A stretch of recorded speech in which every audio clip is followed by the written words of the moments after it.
Bienvenue sur Africa 24 dans cette nouvelle édition du QG News. Voici les titres. L'ONU devrait démobiliser au moins 2000 hommes au sein de la mission onusienne en République démocratique du Congo. Le président Joseph Kabila lui-même avait demandé de réduire la présence de ses troupes dès cet été. Les présidents béninois et nigériens Boni Yayi et Mahamadou Issoufou ont conjointement participé au Conseil des ministres du Bénin et du Niger ce mardi, une première dans l'histoire des deux pays. Royal Air Maroc modernise sa flotte. La compagnie nationale marocaine vient de recevoir un Boeing dernière génération. Elle vient en effet de se doter d'un Boeing Dreamliner. En République démocratique du Congo, l'ONU veut réduire sa force militaire d'environ 10% de ses effectifs. Le secrétaire général de l'ONU, Ban Ki-moon, a recommandé ce mardi de réduire de 2000 hommes la MONUSCO. Malgré la persistance des rébellions dans l'Est, l'idée est d'avoir une force réduite mais plus réactive, comme nous l'explique Ibrahim Ndiaye. Réduction du bataillon de la MONUSCO en République démocratique du Congo. Le secrétaire général de l'ONU, Ban Ki-moon, a annoncé ce mardi 6 janvier la réduction du nombre de soldats de l'institution. Ils devront passer de 20 000 hommes à 18 000 casques bleus.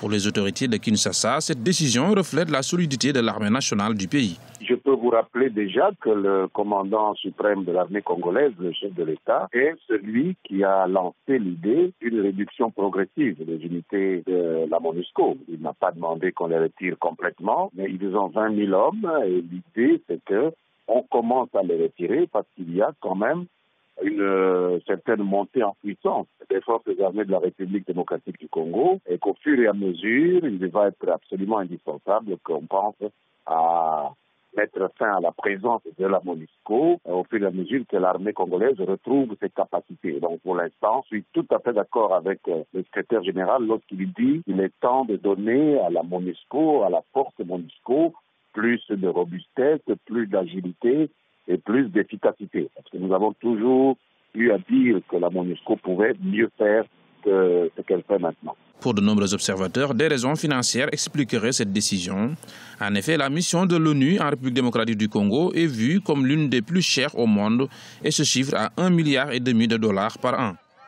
La décision de réduire les forces de la MONUSCO, de passer de 20 000 à 18 000 hommes en RDC, est une bonne décision. D'abord parce que cette force n'avait pas beaucoup de travail. Si on tient compte, disons, des problèmes qui étaient en RDC, on sait bien que c'est plutôt la brigade d'intervention qui est composée par des Tanzaniens, Sud-Africains, des Malawites, qui fait vraiment le grand travail, notamment contre les forces et les milices qui se trouvent dans la sous-région. Et on peut même dire que la réduction n'est pas assez conséquente parce que c'est une force qui n'a pas désarmé notamment les groupes qui viennent, le FDLR, le FNL qui est en cours. Il y a d'autres groupes aussi comme ADC. Donc c'est vraiment à se poser la question si cette force mérite d'avoir tant de dépenses, des dépenses qui dépassent de loin le budget de l'armée congolaise. Les forces des Nations Unies sont présentes dans le pays depuis 15 ans. Les premiers casques bleus sont en effet arrivés en République démocratique du Congo en 1999. Une intervention militaire en Libye serait indispensable selon le président nigérien Mahamadou Issoufou, un sentiment partagé par plusieurs chefs d'État africains. Depuis les révoltes populaires de 2011, la Libye est divisée entre les milices islamistes et un gouvernement qui a dû s'exiler. Écoutons à ce propos l'analyse de notre éditorialiste Djemal Taleb. La situation militaire aujourd'hui, et du moins sécuritaire en Libye, est dans un état d'excès de gravité tel que j'ai bien peur de penser qu'une solution politique devient compliquée, difficile. Nous l'avons tentée, elle a été tentée à maintes reprises. D'ailleurs, le président El-Sisi, il y a 2 semaines, a demandé une intervention militaire clairement, venant alors conforter la position du président Idriss Déby Itno et le président Macky Sall. C'est-à-dire que le danger sécuritaire dans la région du Sahel a aujourd'hui un foyer d'alimentation évident, central, c'est la Libye. Et puis, l'égalité des forces en présence en Libye, l'antagonisme puissant des uns vis-à-vis des autres, est malheureusement dans une situation de gravité qui, de mon point de vue, rend une situation politique négociée, je ne dis pas impossible, mais difficile.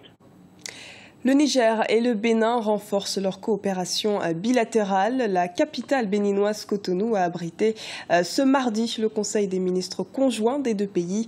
Au cœur des échanges, la sécurisation du corridor Cotonou-Niamey, la construction d'une ligne ferroviaire en passant par l'amélioration du commerce frontalier. Reportage de notre correspondante au Bénin, Chérel Yowa Tawema. C'est un tournant décisif dans le renforcement de la coopération bilatérale entre le Bénin et le Niger.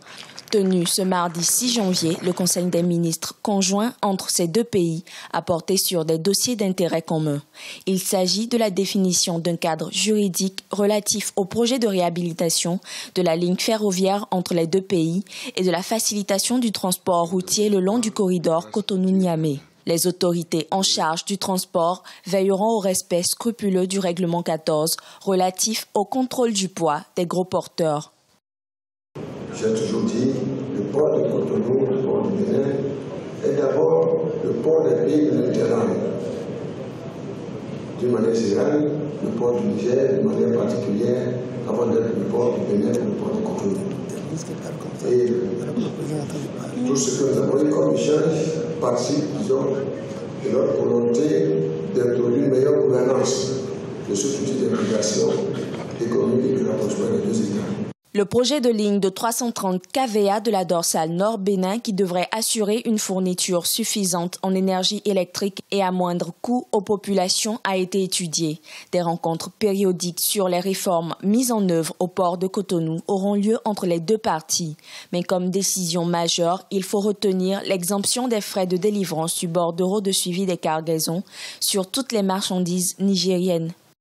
Nous avons depuis ce matin, travailler sur un ordre du jour très chargé, sur des questions complexes qui ont trait au service de nos différents peuples, qui portent sur les problèmes d'intégration énergétique, sur la boucle ferroviaire et sur le corridor entre le Bénin et le Niger, sur l'exploitation optimale du port de Cotonou. Les ministres en charge des mines du Bénin et du Niger vont définir un cadre réglementaire afin d'encadrer le convoyage de substances explosives destinées à l'exploitation minière. Il faut souligner que le Conseil des ministres conjoint aura lieu 2 fois par an.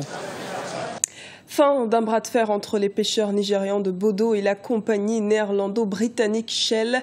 Le géant des hydrocarbures a accepté de verser 55 millions de livres en compensation d'une pollution provoquée en 2008 par des fuites de pétrole.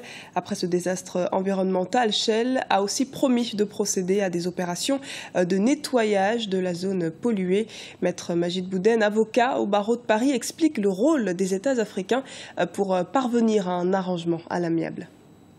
Les procès sont coûteux, mais les condamnations vont tenir compte de ces coûts de procédure, du dommage subi et du temps passé. Nous sommes en matière d'investissement. Il n'y a pas que la réparation immédiate, mais il y a aussi la réparation pour remettre la situation en l'état, c'est-à-dire même le manque à gagner. À ce moment-là, les deux parties vont finir par trouver, sous la menace du procès, la menace au sens légitime du terme, et d'une condamnation qui va être juste et équitable, et indépendante, à ce moment-là, les parties se rapprochent et trouvent un arrangement. L'arrangement, ce n'est pas un mauvais arrangement, vaut mieux qu'un bon procès.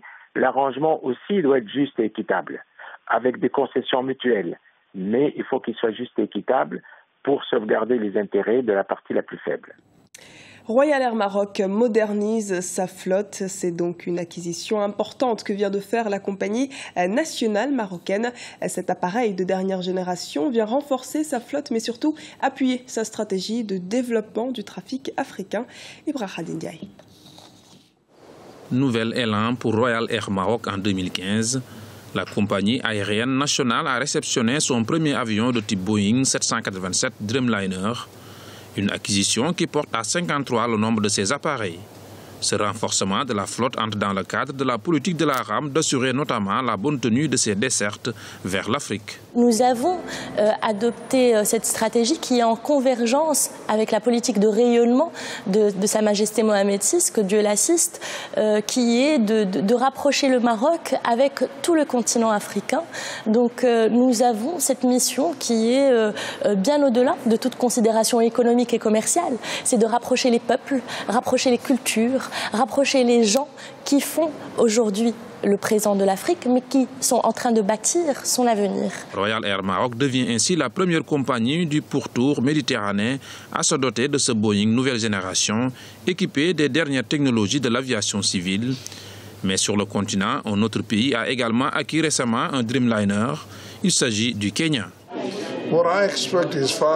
Nous souhaitons montrer aux personnes qui nous ont quittés à cause des anciens appareils que nous savons qu'ils peuvent revenir parce qu'aujourd'hui, nous sommes aussi bien, voire meilleurs que beaucoup d'autres compagnies. Nous attendons une augmentation des revenus à hauteur de 20% comparé aux chiffres réalisés avec le 767. En 2014, le trafic aérien en Afrique était en hausse de 5,2%. Un marché prometteur donc, où les potentialités d'expansion sont grandes. Plusieurs compagnies ont d'ailleurs bâti leur nouvelle stratégie sur le développement des liaisons intercontinentales. Ce journal a été réalisé par l'ensemble de la rédaction. Nous vous remercions pour votre fidélité. Retrouvez dans un instant une nouvelle édition du QG News sur Africa 24.